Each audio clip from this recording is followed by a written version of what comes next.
back to CBB2. And I've been talking to my motorcycle elf, or wizard.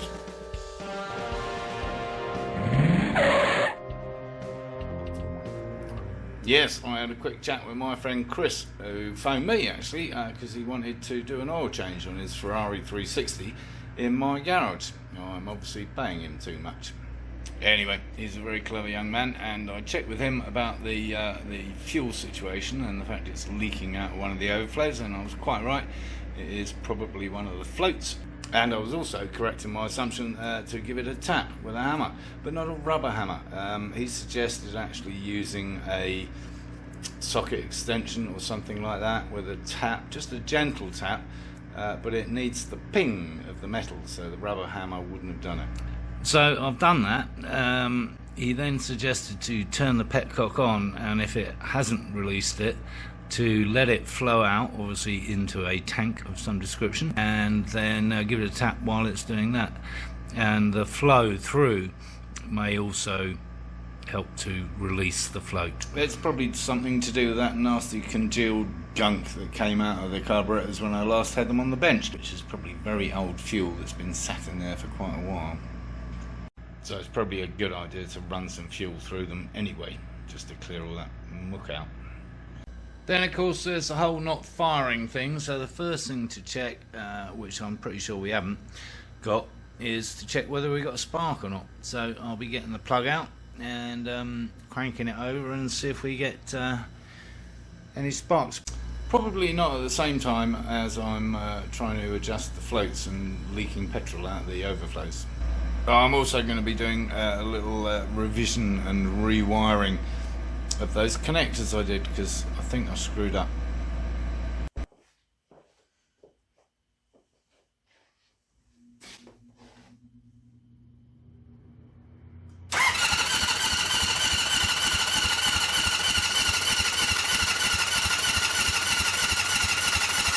Yep, nothing. Meanwhile, well, the good news is we've worked out what's jamming up the front wheel, because we had to move the bike because we've got to do some welding on the bumper car, and in order to do so I thought I was going to have to take the calipers off, but I started just by undoing the two mounting bolts. Just loosening off the bolts freed up the wheel.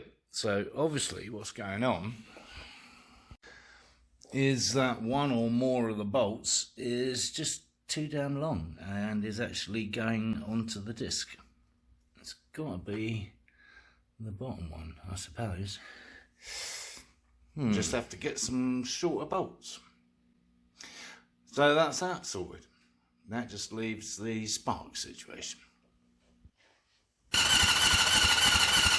This is supposed to go to the positive terminal on the battery, but it's already live. See? And when I say battery, I mean a positive terminal of the M unit. But it doesn't really make sense to me because it's already got power, as you saw. So why would you connect something that's already live to the positive terminal? I don't get it, which is why I didn't do it in the first place. But that's what the instructions say, and this guy seems to agree with them. Now, I can't imagine that's got anything to do with why we haven't got a spark, but I suppose I should look it up and find out, right?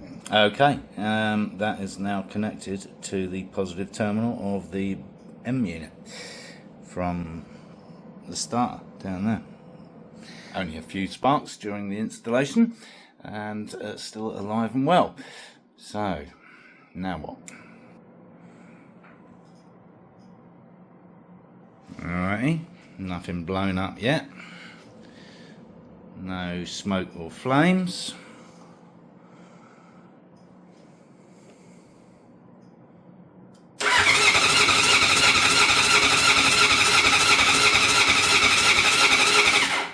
Fuel on. Watch for leaks.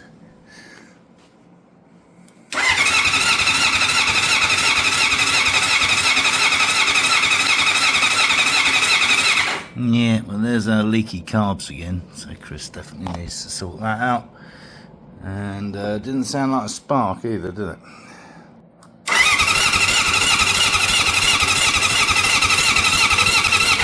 Okay, so next thing we're going to check, having bolted that up, is this boy here. Not confident that those connections are good, sadly. Much as I love those little plug connectors, they're a right fiddle to put together, and I think it was one of the first ones I did. So I'm not quite confident that it's all 100%, honestly. So we're going to rip it apart. So we've replaced our plug with these connectors. I'm fairly sure we've got good connection on all of those. And we're powered on, and we are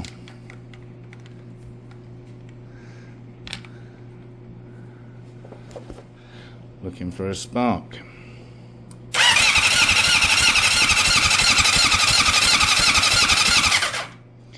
None. Kind of checked all this stuff as well. So these are those spark units. I checked all that wiring. That all seems to be good. Going up to the coils, they seem to be good. The only thing, this connector here that goes to those spark units, got those two. They're not connected to anything. I think there's something like the neutral switch and maybe the oil pressure. Need to check that out. Not a complete waste of time, because I noticed something that I should have done better. So these wires here go all the way around here,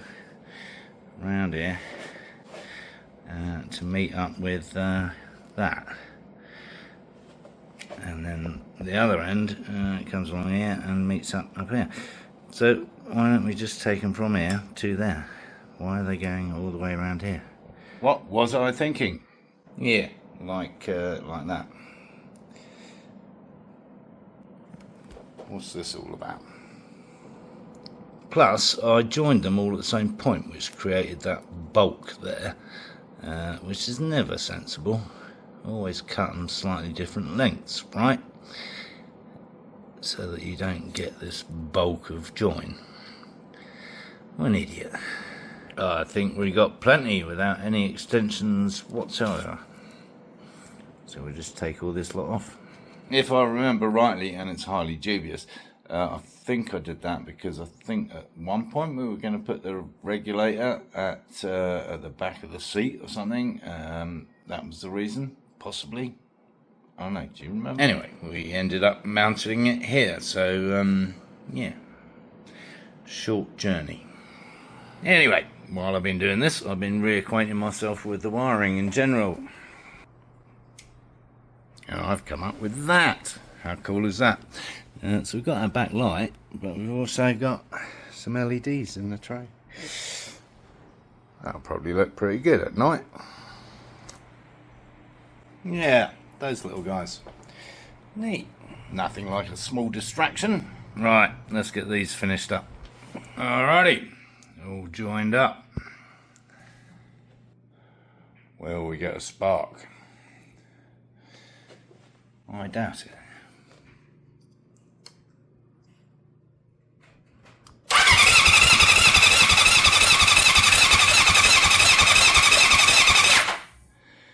Nope, got some cool lights though. Right, next up, another dodgy plug. So there we have it. Not one, not two, but three non-starters.